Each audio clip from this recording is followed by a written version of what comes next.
Hello, I'd like to welcome you to the second chapter of the book of Zephaniah, where it continues. The first chapter was uh, showing God's anger against a situation. It was the people weren't uh, brought out as much as they are in the second chapter, identified as much. And we'll start again, continue. Sinak thite ke sin the thite to ethnos to apaithev tone. The apaithev tone, uninstructed, be gathered together and bound together, O uninstructed nation, ethnos with the word ethnic. So this O nation, uninstructed nation, he could be talking about any nation, really, even today. It's really not known. He doesn't specifically pick out anything right here in this verse, so we can even apply it to our own day. And then verse 2, pro tu genesthe imas os anthos paraporevomenon imera pros tu elpelthin ephimas orgin kyriou pro tu epelthin ep or f imas imeron orgis thimu kyriou. Be gathered together in this uninstructed nation before we have the word prologue. It's a word before with a prologue and the log being a word. Before you're becoming as a flower, an anthos. We have that's a prefix for flowers in English. Before you're becoming as a flower, passing the day, emera, ephemeral being the derivative.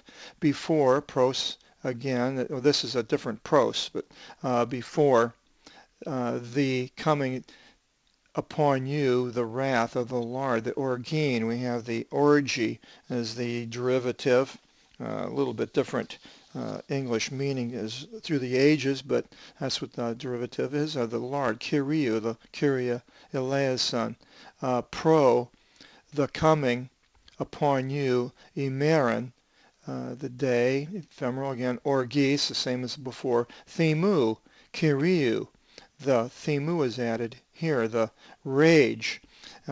We have a word on the word pamphlet on day, anger, wrath, Lord, not rage. Rage is a little bit, it's a different word, and we'll feature that in another pamphlet, but anger, the day of the anger.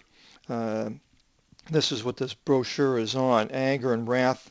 Basically, I used the word synonymously. I probably should have chosen one over the other, but I didn't, and so it's printed that way. But you can either put rage or wrath in all these places where the 3709 orgi appears, the orgin, and then down below. The day of the Lord, we're told, behold, the day of the Lord comes, incurable rage and anger, the thimu and anger, to make the world desolate and to destroy sinners from out of it. This is God's purpose, not to destroy the believers, of course, and this was in Isaiah 13:9. In 13:13 he says, for the heaven shall be enraged, and the earth shall be shaken from out of its foundation, because of the rage of the anger of the Lord of hosts, in the day which ever his rage should come about. So we see here in this how the usage is almost the orgy. It can be standalone as a wrath or an anger, but it's an intensity that God has of the rage, which is the thimu. We have the Greek English word fume from that. In Lamentations 1:12, the one uttering a sound to me humbled me, the Lord, in a day of anger of his rage. And then in 2:1 he continues in Lamentations, oh how the Lord darkened his anger for the daughter of Zion. He hurled down from out of heaven unto the earth the glory of Israel, and he remembered not the footstool of his feet in a day of wrath of his rage. That doesn't have the day, but a day. And so it's interesting to see and how it's the day or a day. And then in Lamentations 2:21 he continues, the boy and old man went to bed on the ground in the street. My virgins and my young men went into captivity by broadsword. By famine you killed, in the day of your anger you cut up, you spared not. You called, as in the day of holiday, for my sojourners round about. And there was not in the day of anger of the Lord one being rescued and being left behind, as I prevailed and I filled all my enemies. Now the day there I have, it's in italics, so I added the day for clarity's sake. It could be a day of anger of the Lord. Maybe it should be. I'm going through a lot of this years later after I translated some of these things, and I've learned a lot. It continues in Ezekiel 7:19 about this day. Their silver shall be tossed in the squares, and their gold shall not be able to rescue them in a day of wrath of the Lord. So I used wrath there. That day is a mighty day of anger.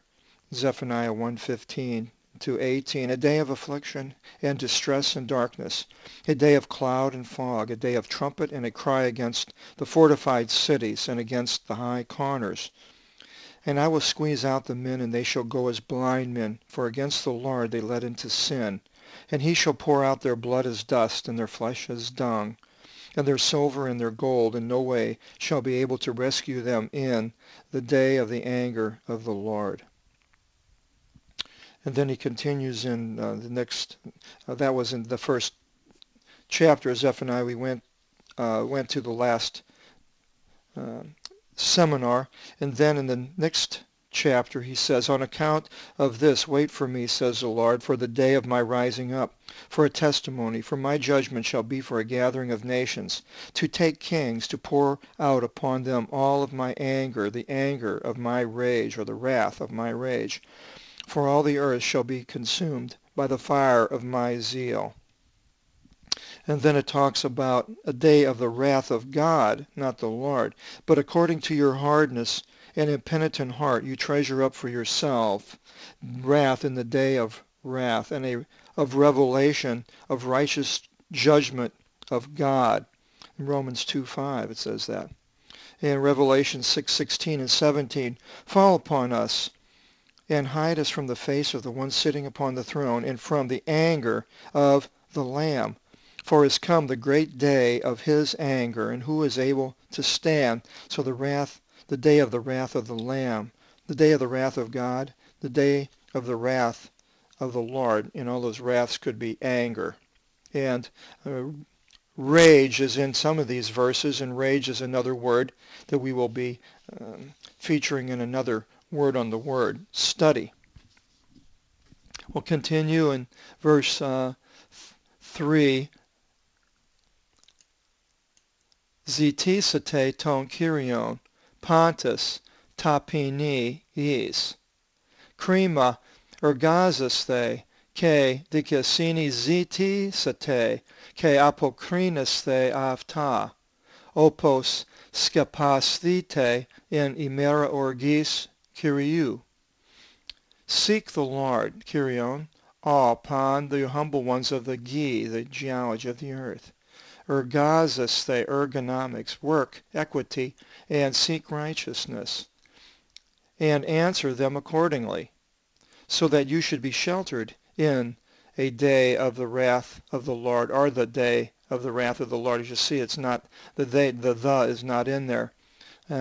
So the humble ones of the earth will find a shelter in the day of the wrath of the Lord. The wrath is against the ungodly.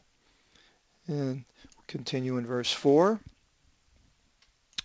Dioti Gaza virpas meni este ke Askelon e Saphanismon ke Azotos mesim vrias ekrificite ke Akaron ekrizothisite. For Gaza will be for plundering. So this is a future time. When in the future that Zephaniah here is he talking about? Is it talking about soon to that time that he was living in? Or is it talking about a future time could be even today for Gaza's in the news every day on most of what's going on with the Palestinians, and this is exactly where this was, is the Gaza Strip of today, and these towns are there. They will be for plundering, and Ashkelon for extinction. It's still there today, so it haven't. If it was back in his time, if it's extinct, then it shouldn't be there today, but it is. So what does that lead us to believe? And Ashdod at midday shall be cast forth, and Ekron shall be rooted out.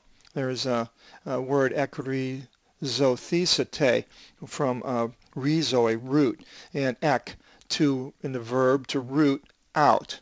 You can add that in English derivatives. So these cities in Gaza will, more or less, it says it's not going to be much there, but there are today, and there are a lot of problems going on in that area. And 5, it continues, Oe e katikuntes to skinisma tis thalasis, pariki kriton, logos kyriou ephimas kanaan gi allophilon, ke apollo imas ek katikias. Woe, Oe, we have the almost a Hebrew transliteration into the Greek into the English, oe, the ones dwelling. Now we see this blue, purple number, and that's the nominative definite article of the subject of the sentence. We will have that in all the 3588s. In this chapter, we'll have the nominative. This is nominative plural. It could be masculine, feminine, or neuter, singular, masculine, feminine, neuter, plural in the nominative. So woe, the ones dwelling the measured out land of the sea. This is still probably the Gaza because it's right on the ocean. Sojourners of Cretan. So kind of saying that they're from Crete, which is an interesting thing. Some of these people that were living in that place. Crete is quite a ways over towards Greece, and it's interesting with the Phoenicians and these people who lived on this part of the Mediterranean where Israel was at, and the Phoenician alphabet and the Greek alphabet, which came first, the Phoenician or the Greek and the Phoenician, and all this is very interesting, going back thousands of years here. Anyway, it continues, Logos Kyriou ephimas Kanaan, gi allophilon, ke apollo imas ek katikias, and the word, the Logos of the Lord, Kyriou, against you, O Canaan. You can almost see that there's a direct transliteration of the name. Gi, land, geology of the allophilon. Other places it spells out Philistim with a phi, ipsilon, lam, on and on. But and that's the proper name. This is allophilon can also be a condition in some places, like the Philistine. It's a derogatory word. And today we have the Palestinians, not to say that it's derogatory because of them, but that just happens to be the way the name word has changed. And today we have the Palestinians. The allophilon, in this case here, the other allo is other, and philon, a phylum, as a classification in when they classify animals and plants, or plants actually. And I will destroy you, ek, from, we have eccentric from the center, from your dwelling, the katikias. The iki, again, whenever you see the iki, has to do with house or dwelling, something like that. And verse 6, ke este kriti nomi pimnion ke mandra provaton.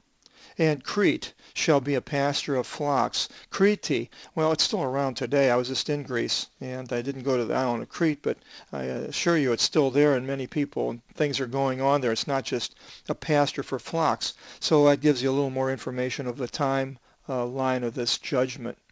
And a haven for sheep. Well, there are a lot of sheep and flocks though on these islands, and those on the island of Patmos, where John wrote Book of Revelation.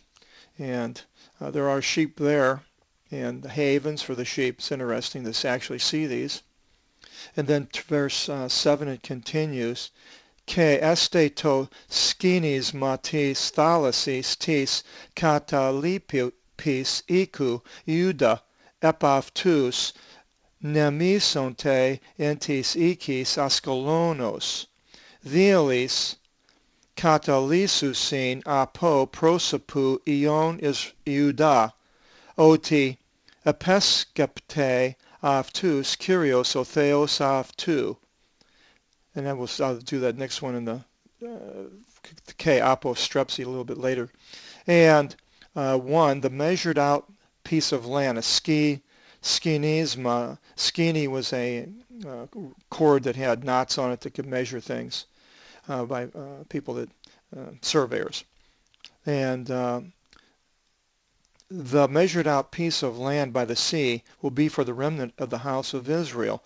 Gaza is measured out and pretty much know the bounds of it, and it's for the remnant of the house of, I said Israel, the house of Judah. The Iku, we have the Katikias up above here, and the Iku, the house. Upon them they shall pasture in the houses of Ashkelon, which is in that Gaza area and down below.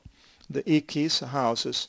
In the afternoon they shall rest up from in front of the sons of Judah, for the Lord their God shall visit them. Just kind of confusing in here, the in front of the sons of Judah. Who is the they? Is that the Palestinians in resting up in front of the sons of Judah? How is that? Well, I'm not quite sure. But the Lord their God shall visit them. Now, who's the them? The sons of Judah, or these they? Interesting how these pronouns are thrown around, and it's sometimes very difficult for a person to figure out which one's going with which one. But anyway, the Lord, Kyrios, Theos, theology, shall visit. Eskeptete shall visit them, and he shall return. Apostrepsy, we have an apostrophe, a digression or a discourse. In this case, he will return their captivity. Aikmalosian afton. And then he changes a little bit from Gaza, and he says, Ikusa onidis mus Moab, ke kondilis mus ion amon, in is onidison ton leon mu, ke emegalin nonto epi ta oria mu.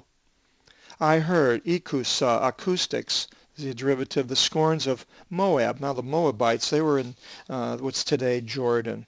The southern part of Jordan were the Midianites, and then up above them the Edomites close to the Sinai across the river Jordan. Then above them were the Moabites, which were almost straight across from close to Jerusalem, and then Ammon, which was up a little bit further north, and then Gilead above that, and Bashan, and all those were in Jordan. I heard the scorns of Moab and the ill treatment by the sons of Ammon. Ammon, the Ammonites. Ammon is the capital of Jordan, in which they berated my people, laity, and emegalin nonto. Mega is magnify, has to do with great, and they magnified themselves. It's a verb. Epi, over.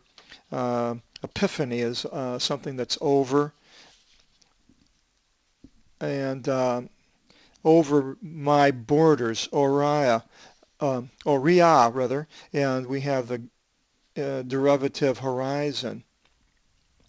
Dia tuto zo ego legi Kyrios ton dynamion o theos Israel, dioti Moav o Sodoma este ke ii Amon os Gomorrah, ke Damascos ek lelimeni ke os Thimonia alos iston Iona ke e Katalapi leumu diarponte aftus ke e Katalapi ethnus mu klironomisusin aftus. Long verse here, and it's on account of this as I live, the ego, the personal pronoun. As legi, whenever we have the leg or logos, has to do with speech. Says the Lord, Kyrios, of the dynamion, dynamite, the power, the forces. The God, Theos, Israel. That Moab will be as Sodom. Moab, the Moabites aren't around today, so that could be talking about the Moabite people of that period of time. Now it's pretty much all speak in Arabic. And so Moab will be as Sodom, and the sons of Ammon as Gomorrah. Ammon is the capital of Jordan today, so they're going to be as Gomorrah. It's talking about the people, then a lot of these peoples are gone and they've been replaced by others. Or it could be talking about a future where these areas, if it's talking about area, then they're still around and they haven't been completely erased.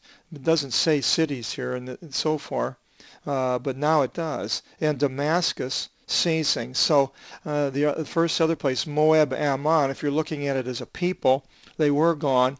But if you're looking at it as a place, they still exist, especially Damascus. It's the real city. And Damascus is ceasing, but it hasn't ceased. One of the oldest cities in the world. Another hint to the timeline of this prophecy.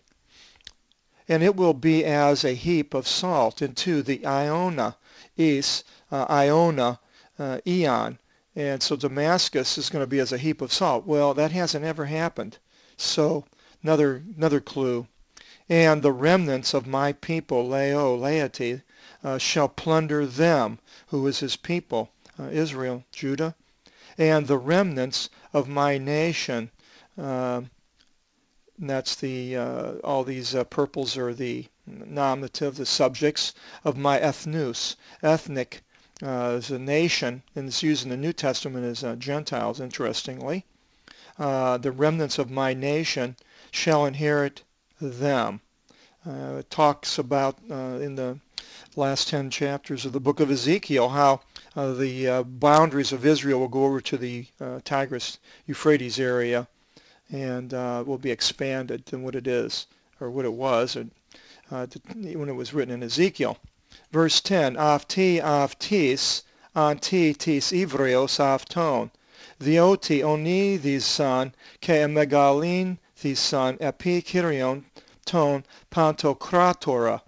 So it's interesting seeing how this is to them. Now, who's to them? We were just talking about this remnants, which is obviously Israel and the remnants of my people. Now, but this avtis is not to Israel. It's going back to, I believe, Damascus and these other places.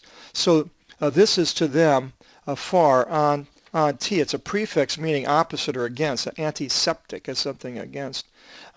This is for them, for their insolence, because they berated and magnified themselves. The mega, should have had that. That should be highlighted in yellow.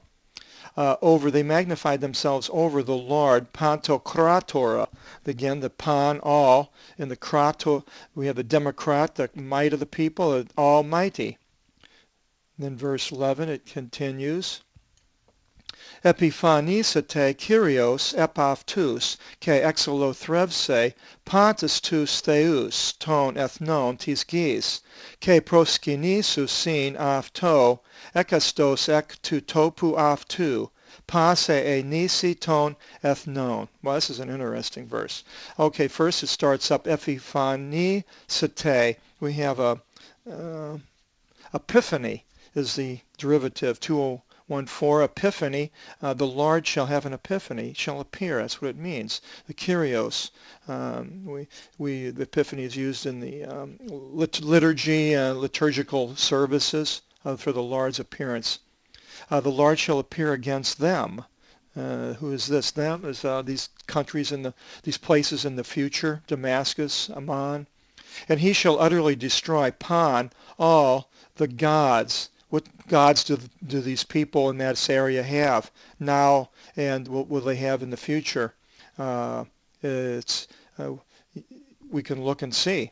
And so all these gods, the theus, of the ethnon, of the nations of the earth. These nations of the earth, and says all the gods of the nations of the earth. So it's not just the ones of Damascus, but all the gods of the ethnon, ethnic, and gees, geology. And they shall do obeisance to him.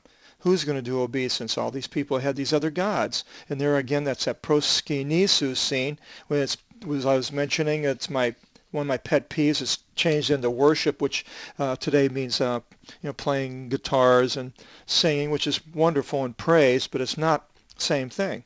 That whenever you see worship in the King James, and no, it's not anything to do with this music. It has to do with bowing down and doing obeisance, falling on your knees to God in this case.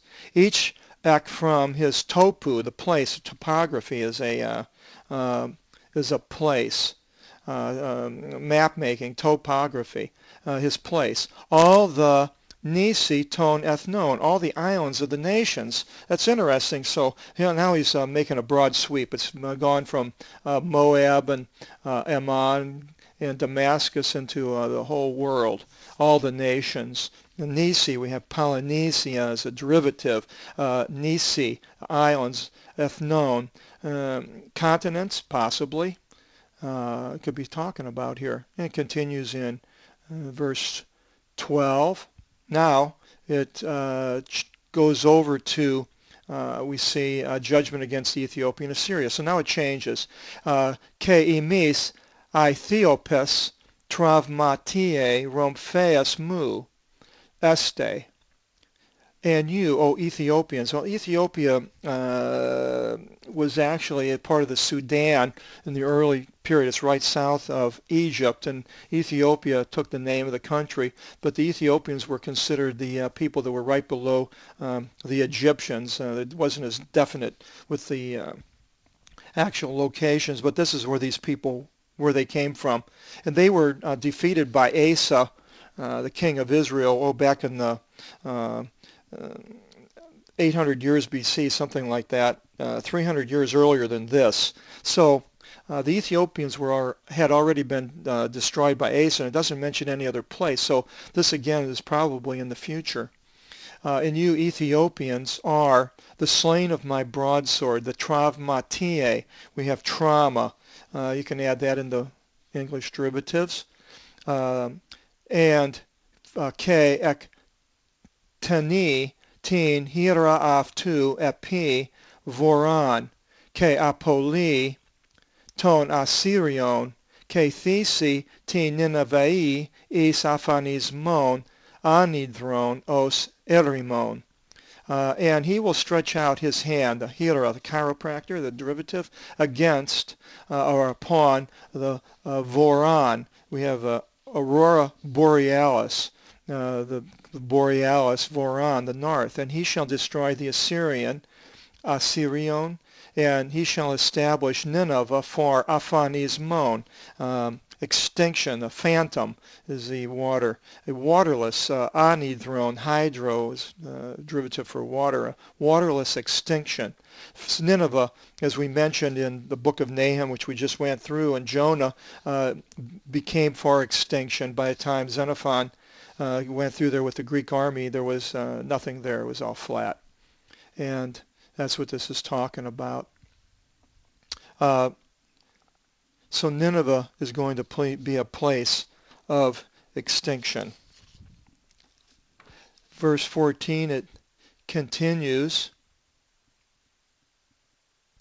Ke nemisonte in meso aftis pimnia, ke pantata theria tis gis, ke hameleontes, ke echini entis phatnomasin aftis, kitas thesonte, ke theria phonisi en tis theorigmasin aftis, ke chorakas en tis pilosin aftis, theoti kedros to anastima aftis.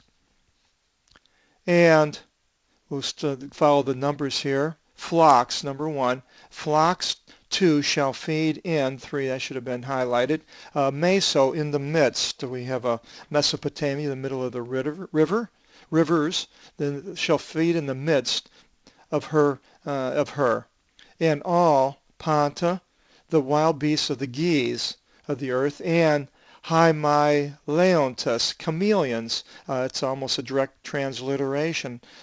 Camel lions. I don't know why the word was picked, but they're like lizards now. Well, they were then too. You can add that to English derivatives because it's in orange. And hedgehogs shall make a bed in, that should have been highlighted, in her fretwork. So these animals are going to be there without anybody to disturb them. They're just going to be running around with they have their own little lives. And wild beasts like the donkeys. And so phonesi, we have a telephone, talking phone, sounding out loud in her ditches. And crows, koracus, almost if you make the crow, you can see the similarity. And again, the preposition, in her gatehouses. So these gatehouses, Nineveh had like 15 huge gatehouses for the city, and they were all covered over eventually. And so probably all these years, hundreds of years, it was destroyed, and animals were living in these places until the sands finally covered it up. For her height was as the cedar, the kedros, cedar kedros, see the similarity, her height. And it continues in 15, afti e polis e favlistria e katikusa ep, and we'll continue in the next column there in a second. This is the city, the polis, favlistria, the heedless city. And now which city is talking about? Still talking about Nineveh, the polis, metropolis is a derivative. The one dwelling, the katikusa, the iku, the economy, dwelling city, has to do with a house or a home rather. The one dwelling upon hope, who says, Alpithi, e legusa anti cardia aftes, ego imi, ukesti medeme eti, pos eganithi e saphanis mon. Let me move that over a little bit. Nomi therion, pas o via porevomenos viaftis Syrii, ke kinisi tas hiras aftu. Who says in her heart, a leg is speaking in cardias, cardiac arrest, the cardiac. I am, ego, I, and the ego eimi. We see that in the New Testament. We see that with God being, Jesus saying, I am. And they said, I am. Could maybe even tie that into, I wouldn't go as far as to tie it into them saying that they are the I am, but gives you an idea on how these words were used. When you see it in the Old Testament, it's just fantastic. I just love it because the Hebrew, Old Testament, Greek, New Testament, you don't have the correlation like you do with the Greek Old and the Greek New. So you can see these structures and how they're used. I am, and there is none after me any longer. That's what these people were saying.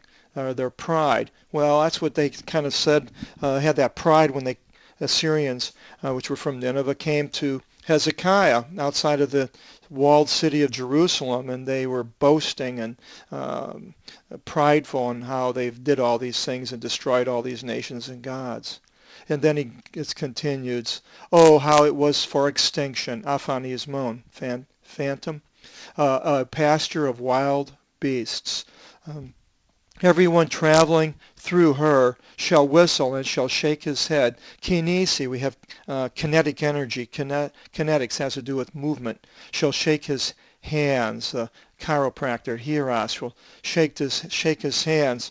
So we see right here with this prideful arrogance of a people that thinks that they can do whatever they want to do, however they want to do it, and that they're the ones that are doing it. It's not God, but it's their power and their wealth and their intelligence and intellect, all these things.